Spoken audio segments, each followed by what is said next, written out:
The first thing you did this morning already damaged your brain. You picked up your phone. And science can now prove exactly what that one habit is doing to your cortisol, your dopamine, and your ability to focus for the rest of the day. This is what is happening inside your brain the moment you do it. 80% of people check their phone within 15 minutes of waking up. Most think it is harmless. Neuroscience disagrees completely. Your brain during the first 90 minutes of waking is in its most vulnerable and impressionable state of the entire day. And what you expose it to in that window sets your stress levels, focus, and mood for the next 16 hours straight. Here's exactly what your phone is doing to it. What your brain needs in the first 90 minutes. To understand why phone use at waking is so damaging, you first need to understand what your brain is actually doing in the first 90 minutes after you open your eyes. When you wake up, your brain is shifting from the theta brainwave state of sleep toward the alpha and beta states of full wakefulness.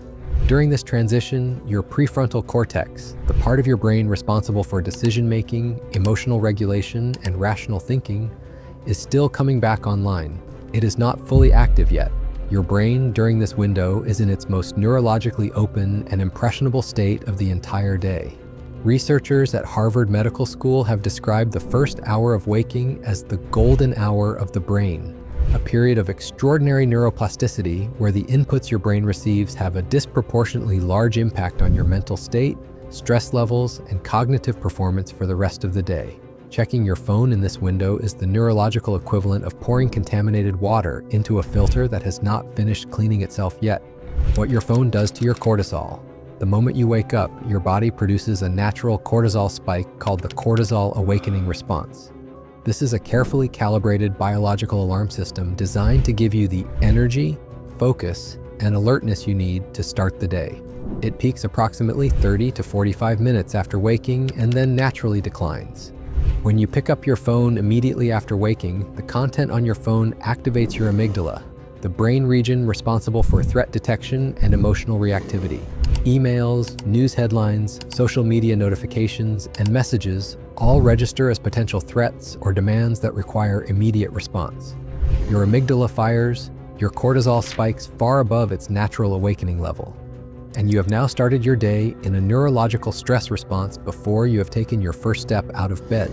Research published in the journal Computers and Human Behavior found that smartphone use immediately upon waking was one of the strongest predictors of elevated cortisol levels throughout the entire day, meaning the stress you trigger in the first 5 minutes of morning follows you for the next 16 hours. What your phone does to your dopamine. Dopamine is the neurotransmitter your brain uses to motivate behavior, experience pleasure, and regulate focus and drive. Every time you check your phone, your brain releases a small dopamine hit in anticipation of finding something new, interesting, or validating. A like on your post, a new message, an interesting headline. Your brain cannot predict which check will deliver a reward and which will not. And that unpredictability is precisely what makes it so neurologically addictive. The same variable reward mechanism that makes slot machines impossible to stop using is built into every social media platform ever designed. When you expose your brain to this dopamine slot machine the moment you wake up, before your prefrontal cortex is even fully online, you are setting your dopamine baseline for the entire day at an artificially elevated level. Every task you attempt afterward will feel less interesting and harder to sustain attention on. Researchers at the University of California found that people who checked their phones first thing in the morning reported significantly lower levels of focus and motivation throughout the day, compared to those who delayed phone use for at least 30 minutes after waking. What blue light does to your brain. At waking, your brain uses light as its primary signal for regulating the circadian rhythm, the 24-hour biological clock that controls your sleep, wake, hormone production, and metabolism. The specific wavelength that most powerfully affects this system is blue light, in the 460 to 480 nanometer range. Your phone screen emits intense blue light, and at the distances people typically hold their phones, the intensity is comparable to being outdoors on a bright day. When your phone screen blasts blue light directly into your eyes within minutes of waking, your suprachiasmatic nucleus, the master clock of your brain, receives an artificially amplified daylight signal. This leaves your brain in an overstimulated state before the natural awakening process is complete. Studies from the Lighting Research Center found that just 2 hours of phone screen exposure can suppress melatonin by up to 22%. And this effect is most pronounced when it happens within the first hour of waking, when the brain is still in the final stages of its overnight hormonal transition. What the science actually recommends.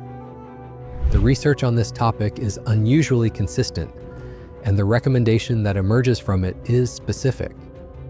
Delaying phone use for a minimum of 30 minutes after waking, and ideally 60 minutes, produces measurable improvements in cortisol regulation, dopamine baseline, focus, mood, and cognitive performance throughout the day. This is not a wellness trend, it is a direct application of what neuroscience knows about how the brain transitions from sleep to wakefulness. The alternative the research supports is deliberately simple. In the first 30 to 60 minutes of the morning, expose yourself only to inputs that support the natural awakening process. Natural light, physical movement, water, a few minutes of quiet. These inputs work with your brain chemistry rather than against it. They allow the cortisol awakening response to complete its natural curve and allow the prefrontal cortex to come fully online before it is confronted with demands. The difference this makes to focus, mood, and cognitive performance throughout the day has been measured in multiple independent studies, and it is significant enough that many of the highest performing people in the world name the phone-free morning as the single most impactful change they have ever made to their daily routine. What happens to your brain after 7 days without morning phone? Use the effects of removing phone use from your morning do not take weeks or months to appear. Research tracking participants who committed to a phone-free morning for just 7 consecutive days found measurable changes in multiple neurological markers within that window. By day 3, participants reported noticeably lower anxiety levels in the morning and a reduction in the sense of urgency and overwhelm that typically accompanied their first hour of the day. By day 5, self-reported focus scores during morning work sessions had improved significantly, with participants completing tasks faster and with fewer distractions. By day 7, cortisol awakening response patterns had measurably normalized, meaning the natural cortisol curve was completing its full peak. Long-term effects on your brain. Chronic early morning phone use may physically reshape your brain over time. Heavy users show reduced gray matter in the prefrontal cortex, focus, self-control, and heightened activity in the amygdala, anxiety, threat response. This combination can lead to increased anxiety, impulsiveness, poor focus, depression, and worse sleep, with morning use being one of the strongest predictors of negative mental health outcomes.